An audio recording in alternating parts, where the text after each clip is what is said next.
Let me ask you, can you pray right before you're about to engage in whatever the gray area is? Can you pray before it and ask the Lord to bless it and that He'd receive glory for it? To me, that makes it a little more black and white. The gray really starts becoming more black and white when the overriding thing that I can really zone it into is, God really pleased with this? Is He getting glory? Am I magnifying His name? Am I pointing people towards Christ? Is He getting honor? I've shared this with you before, but I was probably a year into my walk with Christ, maybe a year and a half.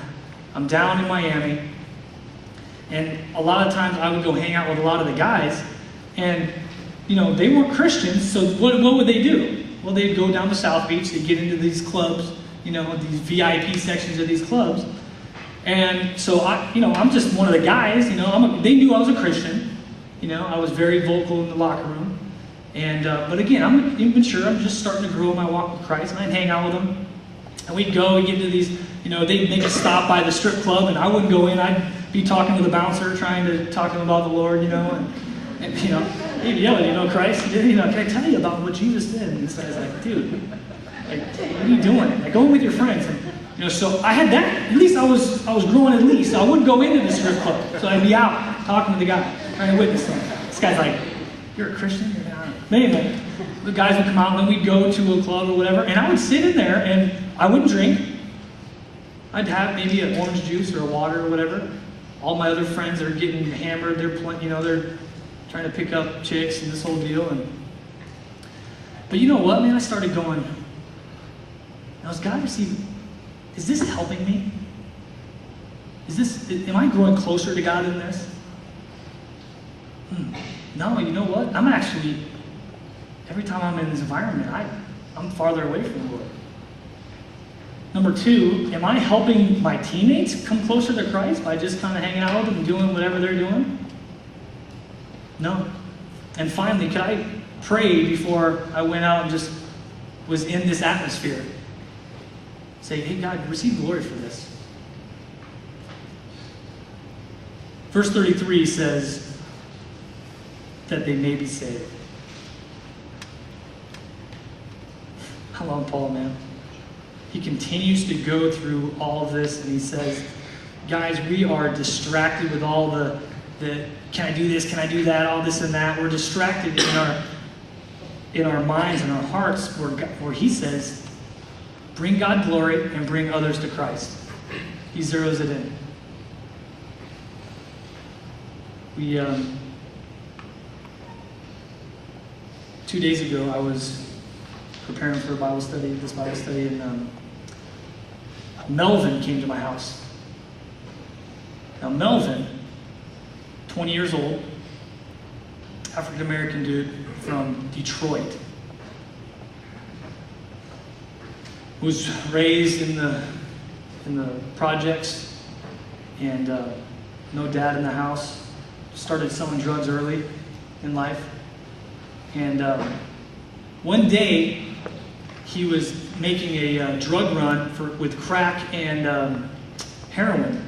He was going down into Louisiana, got busted, thrown in jail for a year, gets out. He was still a young kid, so they were kind of easy on him. Gets out, and you know what? He tried to do life right for a little while. He's like, you know what though? He's like, a little bit later, I was back on the corner. And he was on the corner there, and he said that this guy just drove up one time and said, hey, any of you guys, right? Him and his boys, all the drug dealers on the corner, any of you guys want a job? And old Melvin said, job? Do you want a job? Pulled out his wad of cash. And this guy, I'll give you the Cliff Notes version of it, basically said, man, you don't have a clue, man. You just don't have a clue. He said, bro, I could give you a job right now. If you give me 4 or 5 months of your time, you'll have a completely different mindset in life.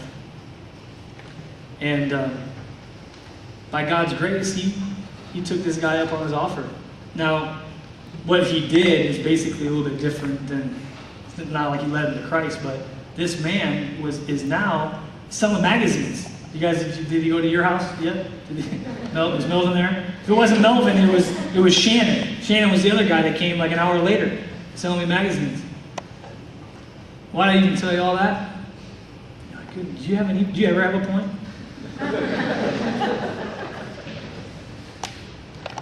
I was first selfish. I had bought a magazine probably 4 or 5 years ago from one of these guys. Never got the magazine.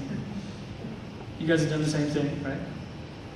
So I was like, my first, dude, you tough on this, man. Like, I ain't falling for the banana tailpipe. Get out of here, you know? You know what? God got my heart, man. This guy was sweating.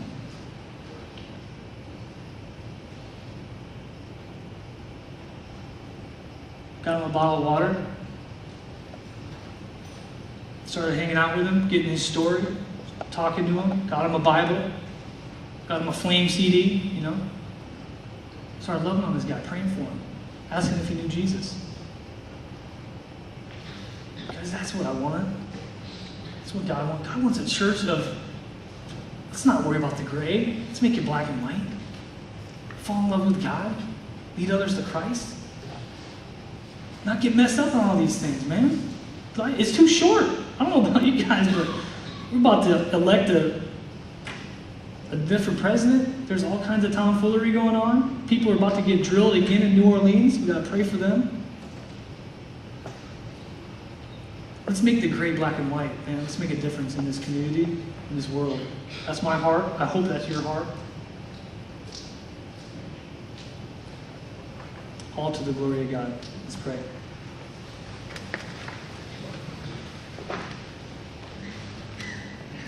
Father, we come to you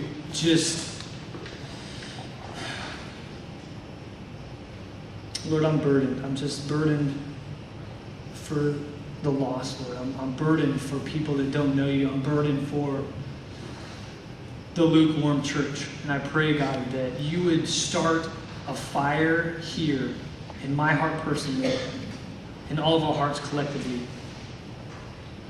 We'd be used by you for amazing things, Lord. That we would connect with you in your word. We would be a light to this dark world, to represent you, to love on people right into the kingdom. We would do all things, no matter what it is, eating, drinking, whatever it is, we would do it unto you. We'd give you glory. Lord, that people would get saved. That's my prayer. I pray, God, make the gray black and white in our lives and grow us day by day.